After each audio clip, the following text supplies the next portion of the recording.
ఏడాదికో వైవిధ్యం, ఏకదంతుని రూప నేపథ్యం. 70 అడుగుల ఎత్తైన ఖైరతాబాద్ మహాగణపతి విశేషాలు. ముందుగా సింగులు వెంకటేష్ గారు మీరు మాట్లాడండి.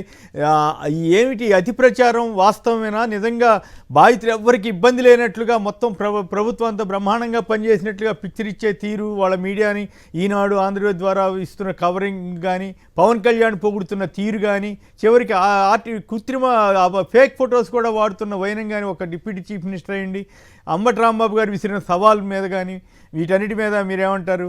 చంద్రబాబుకి లోకేష్కి ఫిర్యాదు చేసిన వాళ్ళ ఎమ్మెల్యే మీద ఎందుకు చర్య తీసుకోలేకపోయారు? ఇప్పుడు సస్పెండ్ చేసినట్లు కథ నడిపించినా మరి అరెస్ట్ దాకా వెళ్తారా వెళ్ళరా? సో వీటి మీద మీ కామెంట్ చెప్పండి Venkatesh. Very good morning sir. నమస్కారం.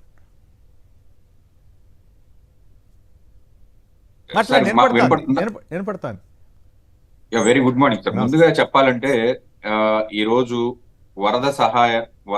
వరద విషయంలో మనం ముఖ్యంగా మాట్లాడాలంటే, ఒక జల ప్రళయం విజయవాడలో కృత్రిమంగా సృష్టించబడిందా, లేకపోతే ఇది అధికారుల తప్ప, లేకపోతే ప్రభుత్వం యొక్క తప్ప అనేది అవన్నీ ఒక పార్ట్ ఆఫ్ దిస్ సైడ్. ఈ రోజు చాలా సక్సెస్ఫుల్ గా అన్ని పార్టీలు కూడా కలిసి విజయవాడ ప్రజలను ఆదుకుంటున్నటువంటి తీరు ఏదైతే ఉందో, ఇది ముఖ్యంగా ప్రశంసించదగ్గ విషయమే. ఈరోజు ప్రభుత్వం చేసినటువంటి ఈ కృత్రిమ వరద వల్ల అనేక మంది చనిపోయటం, తర్వాత తదనుగుణంగా ఏదైతే మనం కేంద్ర ప్రభుత్వం ఈ రోజు డైరెక్ట్ గా సహాయ కార్యక్రమాలకు దిగటం, ఇది ఒక రకంగా అభినందించదగ్గ విషయం. అయితే పవన్ కళ్యాణ్ గారు మాట్లాడే విషయాలకి పొంతం లేని మాటలు చాలా మాట్లాడేశారు. ఆయన ఏదో ఇది కొత్తగా గత ప్రభుత్వంలో బుడమేరు మొత్తం అంతా కూడా ఆక్రమణకు గురైంది కాబట్టే ఇటువంటి వరదలు వచ్చినాయి అనేది ఒక విషయాన్ని ఆయన చెప్పదలుచుకున్నారా ఏంటనేది అర్థం కావట్లేదు. విజయవాడలో పుట్టినటువంటి స్థానికంగా ఉన్నటువంటి వ్యక్తులుగా మాకు తెలిసిన వ్యవహారం ఏంటంటే, అది కొన్ని సంవత్సరాల నుంచి బుడమేరు అనేది ఆ పైనుంచి రావడం అనే కాన్సెప్టే అసలు మర్చిపోయినటువంటి ఒక తీరు. తన అనుగుణ కార్యక్రమాల్లో అనేక మంది ప్రజలు కానివ్వండి, చాలా పెద్ద వాళ్ళు కూడా ఆక్రమణ చేసుకుని అక్కడ ఇళ్లు కట్టుకున్నారు. ఆ ఇళ్లకి లీగాలిటీ కూడా వచ్చేసి, ఇటువంటి సమయంలో వచ్చి ఒక వరద వస్తున్నటువంటి సమయాన్ని లేకపోతే ఆ సమాచారాన్ని ప్రజలకి సకాలంలో అందించకుండా, ఏదో బుడమేరు వల్ల కేవలం అజిత్ సింగ్ నగర్ లో ఉన్న ఆక్రమణ వల్లే మునిగిపోయింది అంటే పాల ఫ్యాక్టరీ కూడా విజయవాడలో ఉన్నటువంటి పాల ఫ్యాక్టరీ కూడా ఈ రోజు సుమారుగా 70 కోట్ల రూపాయలు లాస్ అని చెప్పేసి వాళ్ళు కూడా చెప్తున్నటువంటి విషయం. ఏదైతే ఈ అవగాహన లేకపోతే ఈ ఇరిగేషన్ డిపార్ట్మెంట్ తో కోఆర్డినేషన్ ఇవన్నీ లేకపోవటం వలన ఇది కృత్రిమంగా ఇలాగ ఏర్పడింది అనేది మనం విశ్లేషించాల్సినటువంటి విషయం. ఇక రెండో విషయానికి వచ్చినట్లయితే, టీడీపీ లీడర్ మీద లేకపోతే ఒక స్థానికంగా ఉన్నటువంటి వాళ్ళ పార్టీకి సంబంధించినటువంటి ఒక నేత లేకపోతే ఆ కార్యకర్త మీద సాక్షాత్తు వాళ్ళ ఎమ్మెల్యే చేసినటువంటి లైంగిక దాడిని కేవలం టీడీపీ అధిష్టానం ఆ ఎమ్మెల్యేని బర్తరఫ్ చేసి సస్పెండ్ చేసింది. బర్తరఫ్ చేయలేదు, ఓకే సస్పెండ్ చేసి చేతులు దులుపుకోవాలి అనే విధంగా మనం గమనిస్తున్నాం. ఇప్పుడు ఎక్కడో ఉన్నటువంటి కంప్లైంట్లకు కానివ్వండి, మరొకటి కానివ్వండి, వీటికి స్పందించే తీరు విచిత్రంగా ఉంది. సాక్షాత్తు వాళ్ళ పార్టీలో ఉన్నావిడే వాళ్ళ ఎమ్మెల్యే మీదే విత్ వీడియో ప్రూఫ్స్ తో పలుమార్లు నా మీద రేప్ అటెంప్ట్ జరిగింది, లేకపోతే రేప్ జరిగింది, అటెంప్ట్ కూడా కదా, డైరెక్ట్ గా రేప్ జరిగింది అని చెప్పేసి ఆవిడ వాపోతున్నారు.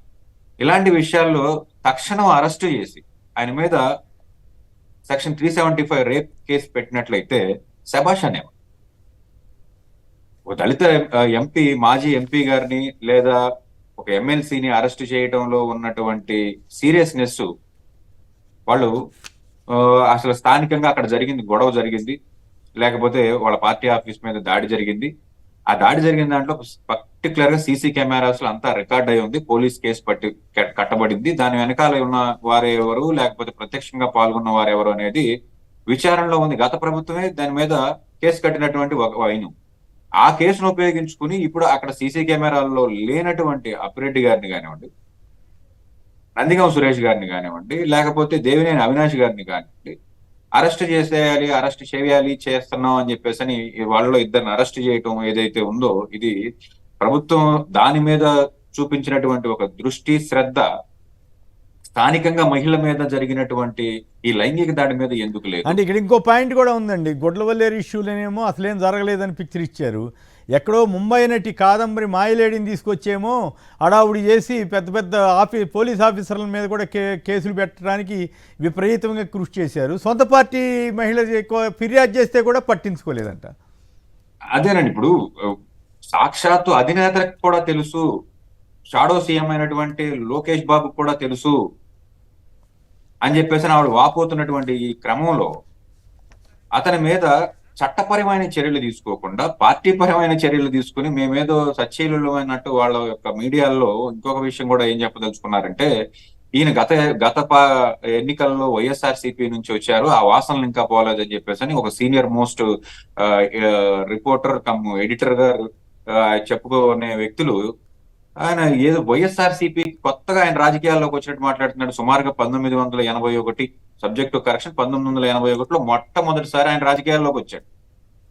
తర్వాత కాంగ్రెస్ నుంచి సర్పంచ్ గా గెలిచాడు, తెలుగుదేశం నుంచి జిల్లా పరిషత్ మెంబర్ గా గెలిచాడు. ఏమి కొత్తగా వచ్చినటువంటి వ్యక్తి ఏం కాదు అతను. ఇలాంటి వ్యక్తిని తీసుకొచ్చి వైఎస్ఆర్సీపీ పార్టీకి పూసేటువంటి ఒక క్రమంలో చాలా వండి వార్చి చాలా కష్టపడుతున్నారు వాళ్ళు. ఇది హాస్యాస్పదంగా ఉంది. తక్షణం అరెస్టు చేసి బాబు గారు ఏదో అద్భుతాలు చేశాడు, బాబు గారు కాబట్టి ఇలాంటి ఒక డెసిషన్స్ తీసుకోగలిగాడు. మిగతా ఏ పార్టీల్లో కూడా, అందులో వైఎస్ఆర్ పార్టీలో ఇలాంటి అనేకం బయటపడి, అంటే వైఎస్ఆర్సీపీ పార్టీలో ఏ మహిళ మీద లైంగిక దాడులు జరిగినాయి అని చెప్పేసి అని ఇప్పటి వరకు మేమైతే వినలా.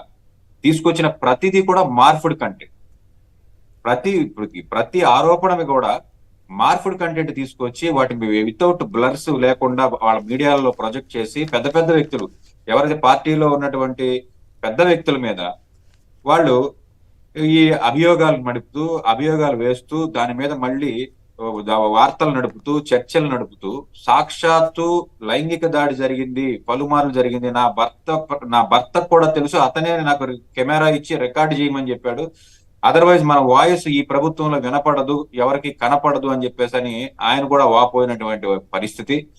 ఇలాంటి ఒక కేసులో తక్షణం చర్యలు ఉండకుండా మా పార్టీ ఆఫీసును పగలగొట్టారు కాబట్టి దానిలో ప్రత్యామ్నాయంగా లేకపోతే పరోక్షంగా ఇతను సపోర్ట్ చేశాడని చెప్పేసి నందిగం సురేష్ గారికి ఏం కేసులు కొత్త కాదండి.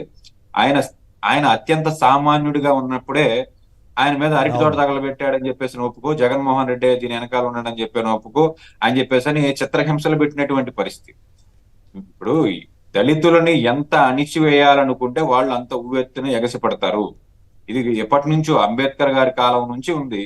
నందిగం సురేష్ గారికి వచ్చేపాటికి ఆయన మీద కేసు లేకపోతే ఆయన ఎంపీ అయ్యేవాడు కాదు. జగన్మోహన్ రెడ్డి గారు దృష్టి ఆయన మీద పడేది కాదు. వీళ్ళు ఎన్ని కేసులు పెడితే ఆ నందిగం సురేష్ అనే వ్యక్తి అంత ఎదుగుతాడు. కాబట్టి ఏదో దళితులు కాబట్టి వాళ్ళని అరెస్ట్ చేస్తే ఎవరు అడిగే పరిస్థితి లేదా, లేకపోతే ఒక దళిత ఎంపీ అయినంత మాత్రాన ఈ రకమైనటువంటి ఒక అరెస్ట్ చేయాలా, ప్రత్యక్షంగా అతని మీద ఎటువంటి ఆధారాలు ఉన్నాయి ఈ దాడికి సంబంధించి, అసలు దాడి చేయాల్సినటువంటి అవసరం ఎందుకు వచ్చింది అనేది ఇక్కడ ముఖ్యమైన విషయం. సాక్షాత్తు రాజ్యాంగబద్ధమైన, ఇప్పుడు ఈ రోజు మనం కూడా మాట్లాడుతూ ముఖ్యమంత్రి చంద్రబాబు నాయుడు గారు అని చెప్పేసి మీరు గాని నేను గాని సంబోధిస్తాం. ఎందుకనంటే చంద్రబాబు నాయుడు గారు ఆ పదవిలో ఉన్నంత వరకు మనం నాట్ ఓన్లీ చంద్రబాబు నాయుడు గారు ఎవరున్నా గానీ ఆ మర్యాద ఇవ్వాల్సినటువంటి వ్యవహారం మన దగ్గర ఉంది. మనం ఆ విశ్లేషణ ఆ విధంగానే చెయ్యాలి.